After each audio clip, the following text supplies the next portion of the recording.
Make sure your insurance doesn't come up short. Get gap cover with ALA. For more information, follow the links in the description.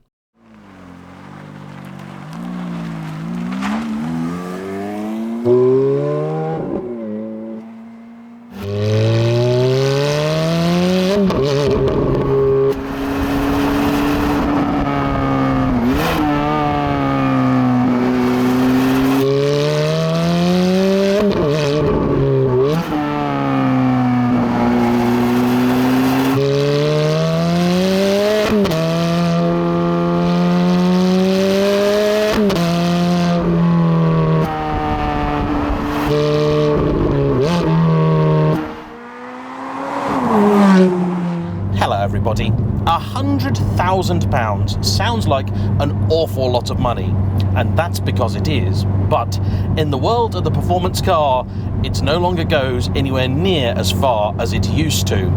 You see, for that amount of money, you couldn't buy a base, no options 911 Carrera 2.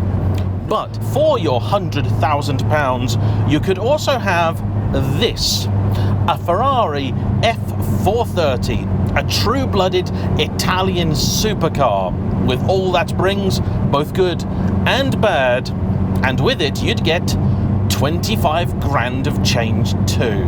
Thing is though, in recent times the market has seen some seismic shifts, and now the likes of the Challenge Stradale, Scuderia and Speciale are in some cases trading for double or triple what they were just 6 months ago.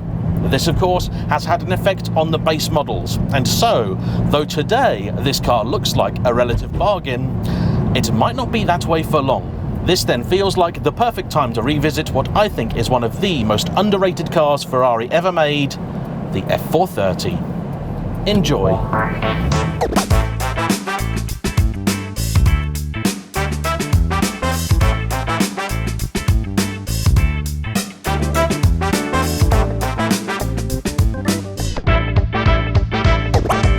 Now, I do feel like I should begin this video by qualifying a couple of statements. First off, yes, I know, when it was launched, everybody loved the F430. But as time has gone by, it's over 20 years now since this car landed, well, opinions have changed. And it's not that they've fallen out of love with the F430. Instead, what's happened is the market's kind of split, with people of a certain generation preferring the earlier 360, on which the F430 is based, being essentially a heavy facelift. But you could argue even worse, this car had the misfortune of being followed by the 458, a vehicle that took everything the 430 did and just did it better. Most importantly, it ditched the much unloved single clutch automated manual F1 box and brought in a new dual clutch. Along with it, they also lost the manual, but the truth is, there aren't all that many F430 manuals anyway. For the 360, it was a kind of half and half split. Here though, it's more like 90-10 in favour of the F1 box. But we'll talk about that a little bit more shortly. The other thing that's worth pointing out is that I have driven an F430 on a number of occasions. I also own a 430 Scuderia, though that is a very different car. And though I love that, the regular car, when I first tried it, well, it's kinda left me flat. Subsequently, I've driven a couple of others, and they seem wildly inconsistent, particularly in terms of the steering. In some of them, it's been a real letdown. In others, a highlight of the car.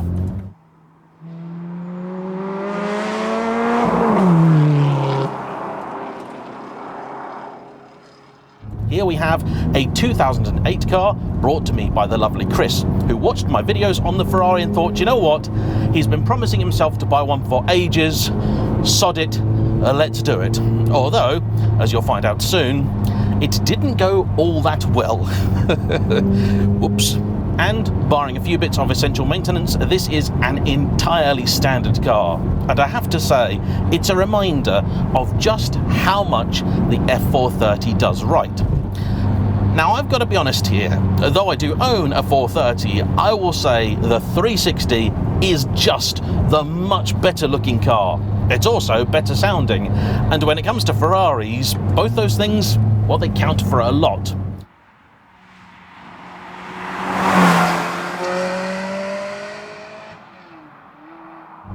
Though fans will of course be keen to tell you the only things really shared with this and the 360 in terms of body are the bonnet, the roof and the doors, of course the general shape is still very familiar. The car was designed by Frank Stephenson, working for Ferrari in conjunction with Pininfarina. The front end takes inspiration from Phil Hill's 156 race car, and there are plenty of beautiful details, like the F430 logo printed into just one of the wing mirrors.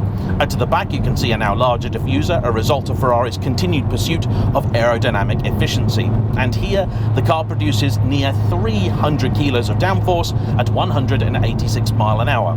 The top speed is 196, and with the F1 box it'll get from 0 to 62 in 4 seconds flat. And that's courtesy of not just improvements to the gearbox, which in terms of both hardware and software is a step on from that in the 360, but also an all-new engine.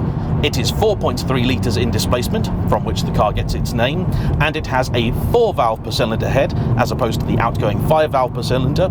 Though it was up in displacement by quite a bit, it was only marginally heavier than the old engine, and power leapt from a claimed 400 in the 360 to 490. Torque was also up by an enormous amount, now 343 pounds-feet, that's 465 newton meters.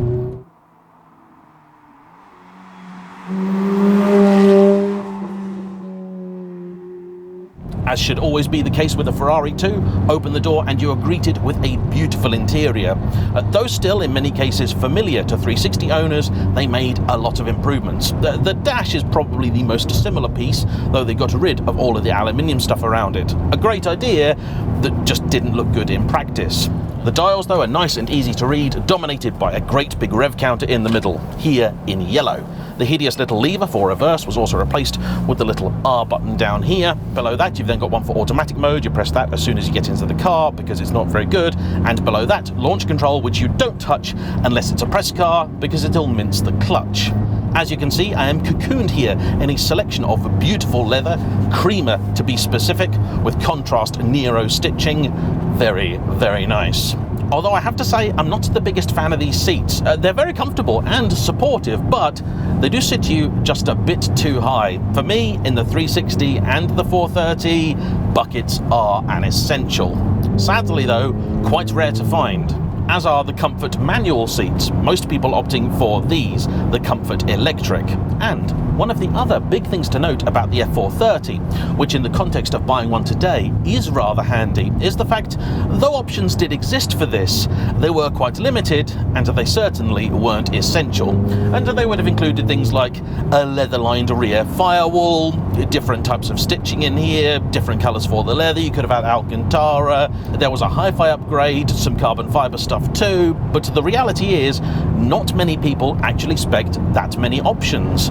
And this one, I suspect, is on the lower end of things, and yet still, it feels fantastic. The funny thing is, of course, when Clarkson reviewed one of these 20 years ago, he made a big song and dance about all of the many things Ferrari will charge you money for. Through the lens of 2026, well, it's rather quaint, to be honest with you. But 2 decades old though it may be, this is still something of a technological tour de force. And this car saw a number of key innovations for Ferrari, which still live on to this very day, including the world-famous Manettino. Here, with 5 positions: ice, slippery surface, sport, which is Ferrari speak for normal, race, and everything off, aka Kimi mode.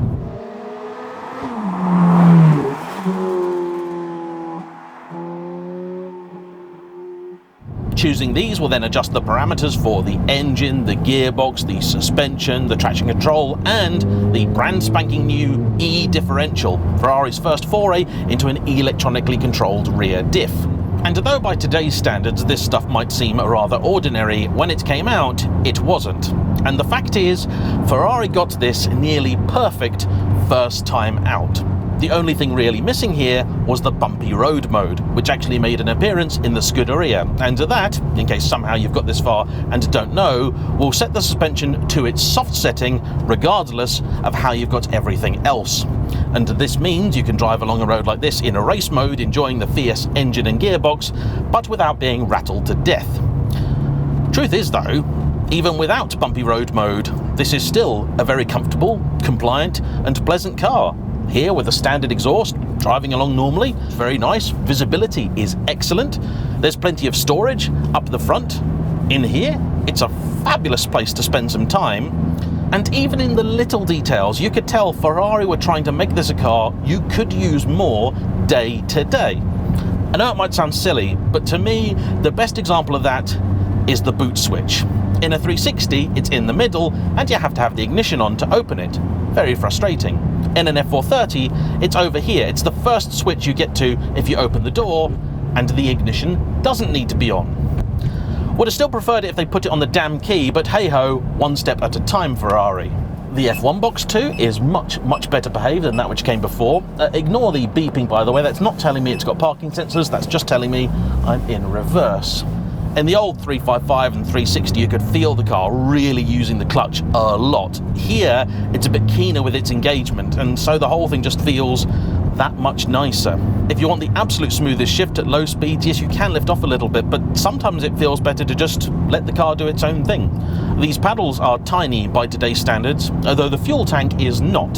See, with the 360, Ferrari got complaints for how thirsty it was, and so their solution with this was make the fuel tank bigger. Though if you are thinking of buying one of these to do big trips in, brace yourself. Driven gently at about 70 miles an hour, you'll do 20 to the gallon. But you don't buy a Ferrari for sensible, ordinary, boring, or day-to-day, do you? It's a bonus that it can do those things. You buy it for this.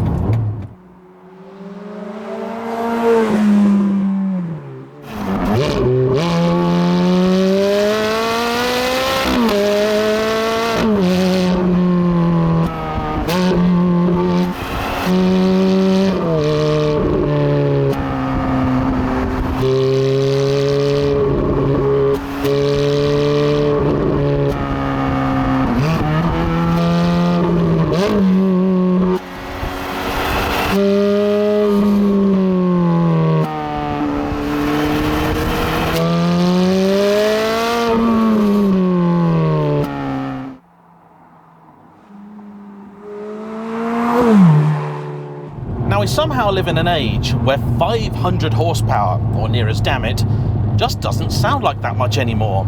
Heck, I'm currently driving a Genesis, which has the same power as this. 490 horses. Costs nearly the same too. That's £73,000, for which you definitely could have a car a bit like this. Maybe not on such low miles. This has just ticked over 17,000. And though it might now be old enough to have a drink in America, this is a car whose performance just doesn't disappoint. In fact, the whole experience is just magnificent. And to me, a real part of the appeal of the F430 comes with all of this electronic stuff.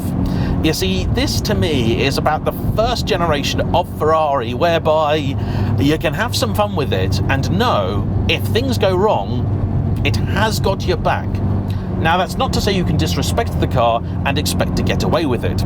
This is, after all, still a mid-engined Italian V8 thoroughbred. If it wants to bite, it will. But it doesn't want to bite, most of the time. Having driven the Scuderia on track now, this traction control system, it really does the business. The old 355 and 360, look, I love them both dearly, but when it comes to really having fun, you do have to rein it in just a bit, because if things go wrong, I wouldn't rely upon those to save you.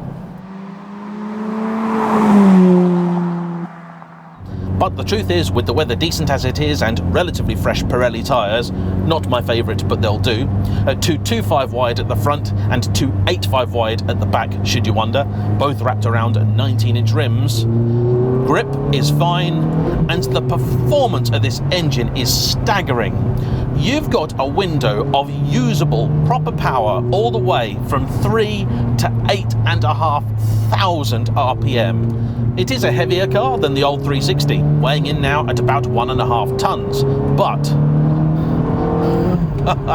it'll get you up to and beyond the national speed limit very, very easily indeed. And this car, now I've actually driven it before. and then the steering didn't feel quite right, but today it does. Now, between then and now, the car's had a visit to the garage, because when Chris brought it to me, well, it started to play up. See, there's one big reason people are afraid of these cars. That, of course, is the running costs. And amongst all of those, the number one issue people discuss, the gearbox. And what was it that let Chris down? Yep, the gearbox. It decided, for whatever reason, it did not want to go into reverse after it got warm, and so we had to abandon filming. It went back to Italia Autosport. They looked at it and said, the issue appears to be a combination of mechanical and software, and now they've fixed it. And should you be driving any of these cars, and this includes the likes of the 360, and this F1 gearbox just doesn't feel right, feels more sluggish than you expect it to, there is a good chance that maybe something is wrong with it. This, at high speeds, if you're over 5,000 RPM with more than 50% throttle, it'll deliver a very crisp shift. And the only reason you'd ever be disappointed with it is if you'd experienced the likes of a Scuderia.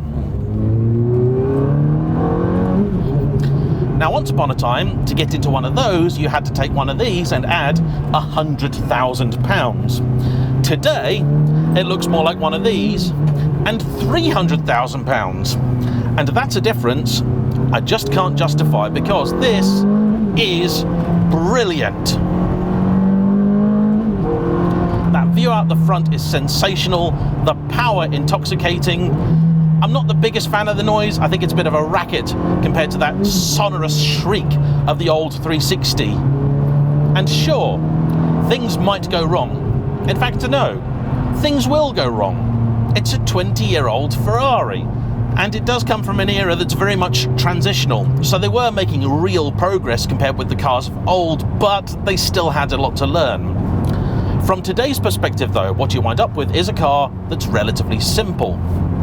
Let's take that gearbox. What's actually going to go wrong with it? Well, either you could wear a clutch, that's £5,000, and in a manual you could do the same, or something to do with the hydraulics will fail. And that can be sorted by a number of reputable specialists like S&S Autotech, and that's £2,000 or £3,000. Go and buy a 458, which is instantly another £50,000, and by the way, doesn't steer anywhere near as nice as this, nor does it have a gearbox that's as entertaining. And if that box goes wrong, you might be staring at a bill for £10,000 if you're lucky. If you're not, and it's properly launched itself, think more like 30. There are a few other well-known issues. Then the manifolds in the early cars are known to break up, they've got pre-cats in them, and the engine can ingest those. But today, I doubt there are many F430s out there with the original manifolds intact. I do believe Ferrari also sorted it later down the line anyway. They still crack, just not with anywhere near as devastating a consequence. The exhaust back box too, well, that can often split and is usually the time when people put an aftermarket one in, but here, it's still standard.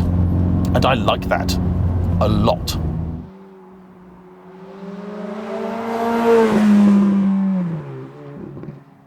Now, if you are watching this video thinking of buying yourself an old Ferrari, be it an F430 or another, there are a few things you need to know. First off, clocking is a problem, and that's one of the many reasons I use CarVertical, the super-powered super search that cross-references a number of databases from around the globe. With many of these being imports, that's a particularly useful feature, and in just 60 seconds it will give you all the information you want to know with just a registration number or a VIN, and that could give you key information in your search for the perfect prancing horse. Even better, with my discount code JayEmm, if you buy multiple searches, you'll get up to 50% off.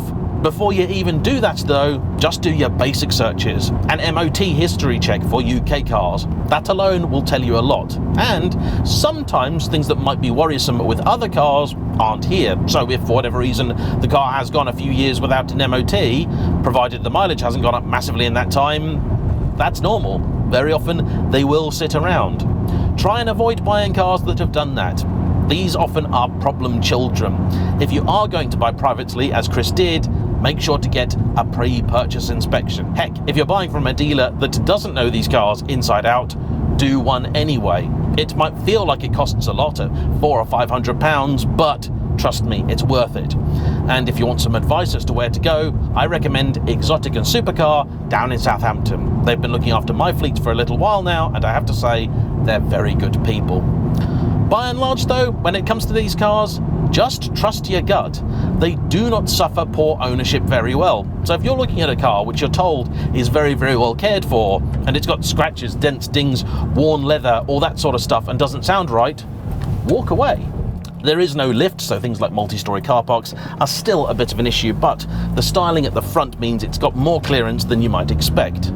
Going forwards, the F430's relative mechanical simplicity is also going to be a big selling point. This is a car that has no hybrid system, no turbos, and the majority of them were even sold with steel brakes, meaning you can do a complete brake refresh here for less than the cost of a one disc on a 458.